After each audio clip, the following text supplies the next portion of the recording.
So for the past few months, I've been working on a project called TrackTex.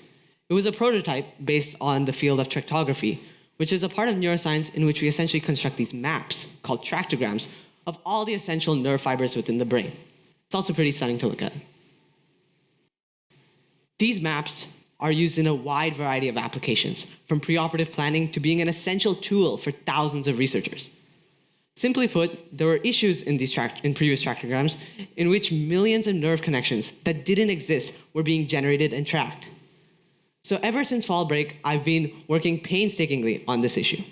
So here's my typical weekend for you. I would get up in the morning around 7:30 or so, and by 8 o'clock, I would sit down at my desk and power through my day with my signature hunchback. Seriously though, I spent hours on this project, and I was utterly engrossed by it. Suppose you're a computer science enthusiast. Imagine a processing engine being able to run billions of calculations every millisecond. If you're an animal lover, think about the complex behaviors and reactions originating from the brain. If you're a people person, think about the validity of a single conversation and the endless possibilities it could take. The brain, in no other ways of saying it, is a beast, and understanding it could be the key to the next era of human life. So logically, I'm not the only one with this crazy little addiction, because in the same time it took for me to develop my project, over $200 billion was invested in neuroscience research, and it's still growing. For some context, my work incorporated less than 0.01% in just the field of tractography. But why? Well, we live in a rapidly changing time. With new developments in AI coming up basically daily at this point, some heads are turning towards neuroscience. You've all heard of Neuralink. However, this rapid increase in interest in neuroscience research hasn't correlated with a decrease in research issues. So for my past few months when I was researching, I came up on quite a few. And today I'm going to be discussing the 3 major challenges that neuroscience faces, and really any large-scale research, as we move into the future. The first complication can be analogous to my honors literature class. This year, I started 9th grade, as you may know, and with that, I started my literature class. Now, this was a big change for most of us, because instead of just finding the metaphor, it was all of a sudden, what does this metaphor mean, and how does it connect to all the hidden parts of the text?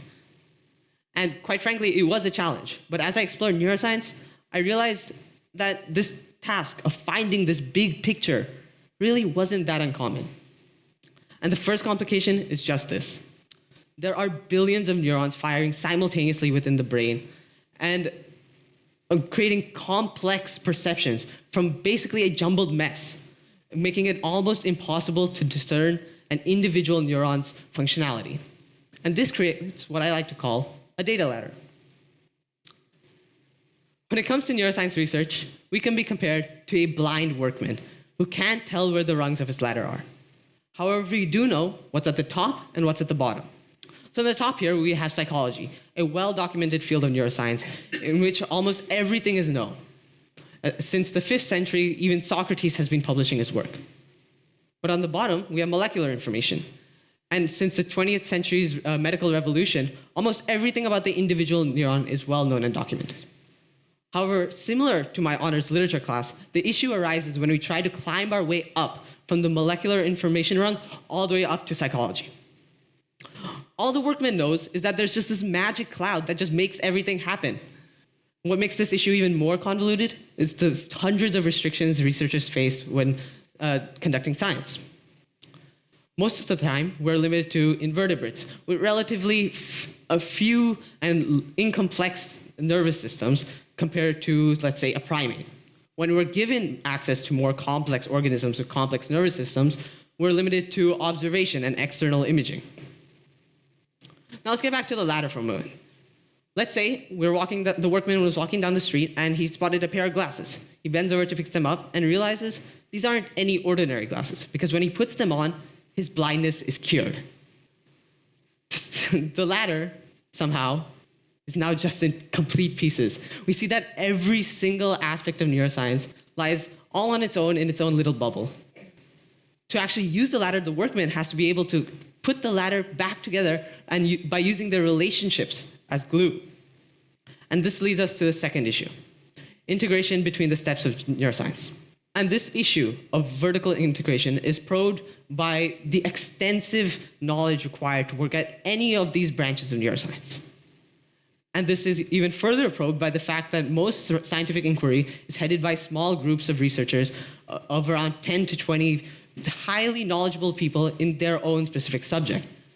But what this does is that it makes cross-disciplinary efforts, such as to bring together all of these different pieces, almost insurmountable.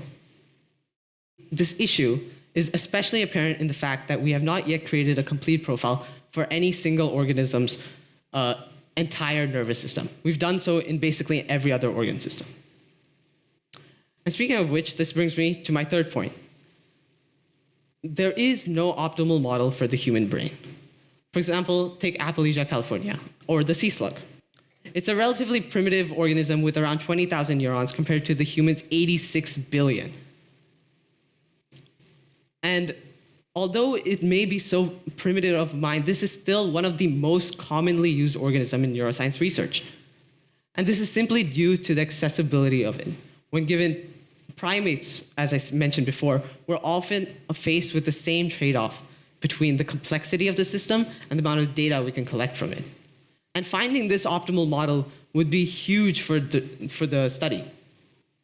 For example, drug discovery would rapidly accelerate. So on the left here, we have neurology. And what we see is that 25% of all the revenue from neuroscience comes from just drug therapies. Now, this small percentage is often cited for the fact that there is no adequate model to test drugs on before putting into market and before testing on humans. Now, compare that to cardiology's 75% of drug-derived revenue. So what can the workman do in this situation? Because so far, it doesn't look too good for us. Well, the fact is that he's not alone in being blind. Almost every field imaginable faces this exact same issue of integrating these small level information into gaining a bigger insight into the big picture. You might say, well, it's pretty easy. We could just create a huge team and bring the brightest minds and we'll crack the code. But the issue is, it's not that simple. Because if this were the only solution, we would consistently be having a scalability issue, bringing larger and larger teams until we just can't scale anymore. So what do we do instead? Well, creating new neuroscience documentation, especially for beginners, would be an amazing start to this process. And by doing this we can rapidly expand what even a single team can make in the interdisciplinary space. Similarly, raising awareness for such issues and raising awareness in neuroscience as a study as a whole will bring new thinkers to the field to innovate. And likewise, this would add data to your disposal, increasing and quickening our search for the optimal model. And the best part is, the work for this has already started. New massive interdisciplinary projects, such as the Connectome project to the Human Brain project, have already started and are taking off, with new researchers coming across the globe. And the number of new learning programs is skyrocketing. But more than all of this, I believe I could stand as a proof of such a concept. Back in fall, when I started working on my project, I knew absolutely nothing about the field of tractography. I even figured out that this field even existed last year. I was more into things such as Arduinos, microcontrollers, little cardboard devices. But the thing is, I read a little science article about it, and I got interested in it. And I read a paper, and then I just got stuck in that trap.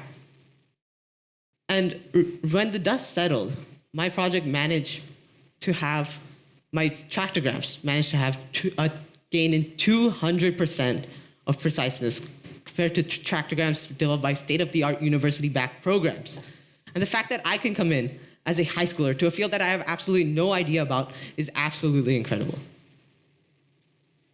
So imagine, if we continue to break down barriers in all fields, if we continue to bring new people to this quest, imagine what the possibilities for neuroscience are. And it's not just neuroscience. It's world hunger, it's genetic engineering, it's artificial intelligence, it's quantum computing. It's almost every single problem we imagine can be defined by this elusive problem of the broken ladder. So here's to fixing the ladders of the future. Thank you.